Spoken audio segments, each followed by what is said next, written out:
Hello, जय Hind everyone. मैं विकास तंवर आप सभी का एक बार फिर से स्वागत करता हूं एग्ज़ाम टॉक्स पे। जैसा कि आप सभी देख पा रहे हैं, इंडियन नेवी की ऑफिशियल वेबसाइट के ऊपर ये नोटिफिकेशन आया है जो कि कैडेट एंट्री स्कीम को लेके है। तो चलिए जानते हैं किस चीज़ के बारे में नोटिफिकेशन है और किस तरीके से आप इंडियन नेवी को as a cadet entry scheme के थ्रू ज्वाइन कर सकते हैं। लास्ट डेट क्या है, ओपनिंग डेट क्या है, कितनी वैकेंसीज हैं, एज क्या है, एजुकेशनल क्वालिफिकेशन, हर एक चीज़ के बारे में बिल्कुल डिटेल से जानेंगे। और मैं आपको हर एक चीज़ प्रूफ के साथ दिखाऊंगा कि कब तक की क्या डेट है और सारी चीज़ें। तो चलिए स्टार्ट करते हैं। अगर मैं बात करूं तो ये जो वैकेंसी निकली है ये इंडियन नेवी के अंदर आपकी जो कैडेट एंट्री स्कीम है उसके लिए आई हैं। अब कैडेट एंट्री स्कीम क्या है, जो स्टूडेंट 12th पास आउट होके बीटेक करना चाहते हैं तो इंडियन नेवी जो है वो उनको ऑप्शन देती है कि आप इंडियन नेवी नेवल जो एकेडमी है उसको ज्वाइन करें और वहां से आप परमानेंट कमीशन लेके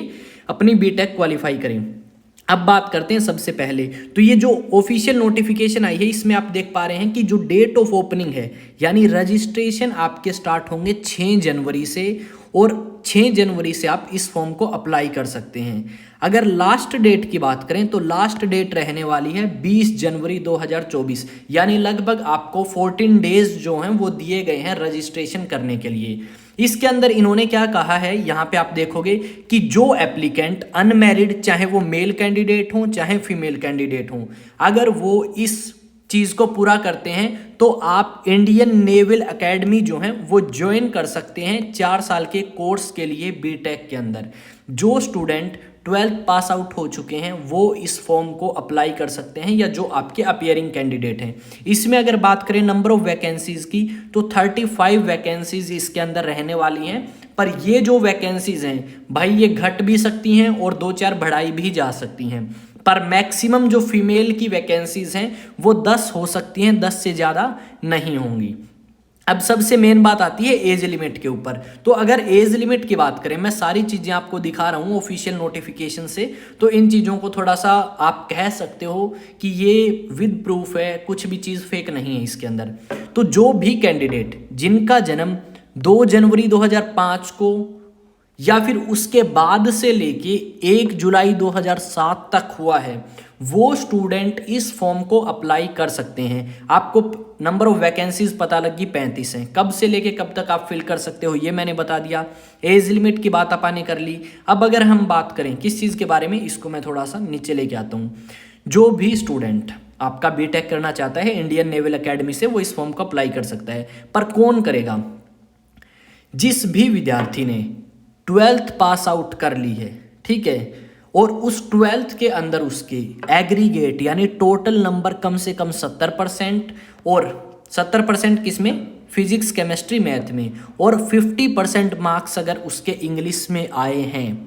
अगर मान लो 12th में किसी के पास इंग्लिश नहीं है तो 10th में ज़रूर होगी। तो 10th में अगर आपके पास इंग्लिश है और 12th में नहीं है तो मिनिमम 50% नंबर आपके इंग्लिश में है और 70% पीसीएम में, तो आप अप्लाई कर सकते हैं। दूसरा, आपका जो भी स्टूडेंट अपीयर हुए थे यानी जिन भी स्टूडेंट्स ने जेई मेंस का एग्ज़ाम दिया था 2023 के अंदर बैचलर ऑफ इंजीनियरिंग के लिए या बीटेक के लिए, वो स्टूडेंट इसको अप्लाई कर सकते हैं। अब मेन बात ये है कि एग्ज़ाम तो कोई होगा नहीं इसके अंदर, तो किस बेसिस पे आपको एसएसबी के लिए बुलाया जाएगा? अगर बात करें एसएसबी में बुलाया जाएगा आपको जो आपकी जेई मेंस के अंदर रैंक रही थी उन चीज़ों के बेसिस पे। तो जो एनटीए नेशनल टेस्टिंग एजेंसी जो जेई मेंस का एग्ज़ाम कंडक्ट कराती है उन्होंने आपको रैंकिंग दी होगी कि आपकी रैंक कितनी आई है इतने स्टूडेंट में से, तो उस रैंकिंग के बेसिस पे आपको बुलाया जाएगा। जब आप जाएंगे वहाँ पे तो उसके बाद आपके जो कॉमन फिजिकल टेस्ट है और आपका मेडिकल टेस्ट है वो होगा और उसके बाद आपकी जो एसएसबी है वो कंडक्ट कराई जाएगी।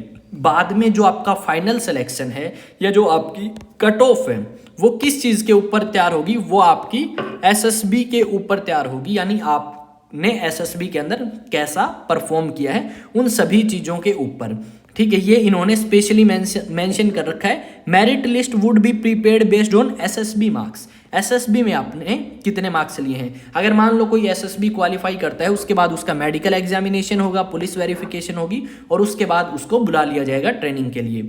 यहाँ पे अगर बात करें तो यहाँ पे आपकी 4 साल का ये जो कोर्स है वो रहेगा अलग अलग इंस्टीट्यूट उसमें फील्ड में, और साथ में जब आप 4 साल बाद क्वालिफाई कर लेंगे तो आपको एक बीटेक की डिग्री दे दी जाएगी। कौन सी यूनिवर्सिटी से? जेएनयू। जेएनयू है आपकी दिल्ली के अंदर, जवाहरलाल नेहरू यूनिवर्सिटी।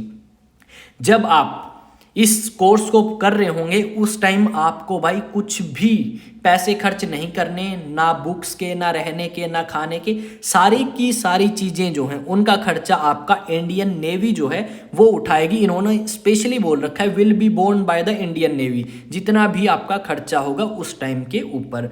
तो इस चीज़ को आप ध्यान में रखेंगे कि भाई आप अगर इस एग्ज़ाम को क्वालिफाई करते हैं, सॉरी इस एसएसबी को क्वालिफाई करते हैं, तो उसके बाद आपको किसी भी टाइप की जो दिक्कत है पैसों को लेके वो नहीं होने वाली है। और ये सारी चीज़ें थी आपकी इंडियन नेवल एकेडमी के अंदर एंट्री लेने की, जो कि कैडेट एंट्री स्कीम है जुलाई 2022। अब इसके एसएसबी की अगर बात करें तो भाई एसएसबी जो है इसका वो मार्च के बाद से स्टार्ट हो जाएगा। ठीक है, मार्च 2024 से स्टार्ट हो जाएंगे एसएसबी, और अलग अलग सेंटर्स हैं एसएसबी के लिए। जैसे कि अगर हम कुछ सेंटर्स की बात करें तो इन्होंने स्पेशली मेंशन भी कर रखे थे, जैसे भोपाल था एक सेंटर, उसके अलावा आपका एक सेंटर था, मैं देख के बता देता हूँ, इसके अंदर मैंने मेंशन किया था वो सारी, ये जो है ये रीड कर ली गई है और उसके बाद आपको सारी डिटेल बताई गई हैं। एसएसबी सेंटर सीसी के अंदर मेंशन है। और अगर आपको ये पीडीएफ चाहिए तो आप टेलीग्राम पे जाएं और टेलीग्राम पे जाके मैं बता देता हूँ, एग्जाम टॉक सर्च करें। ठीक है, टेलीग्राम पे जाके एग्जाम टॉक सर्च करें, वहाँ पे आपको ये सारी की सारी पीडीएफ मिल जाएगी। इसमें आप देख सकते हैं कि कहाँ पे आपके एसएसबी सेंटर्स रहने वाले हैं, और मैंने बता दिया कि मार्च के बाद इसकी एसएसबी स्टार्ट हो जाएंगी। तो जो भी स्टूडेंट इंटरेस्टेड है इंडियन नेवल एकेडमी के अंदर जाने के लिए वो इस फॉर्म को अप्लाई कर सकता है। अगर कोई डाउट है तो पूछ सकते हैं, अदरवाइज जय हिंद जय भारत, मिलते हैं नेक्स्ट वीडियो में।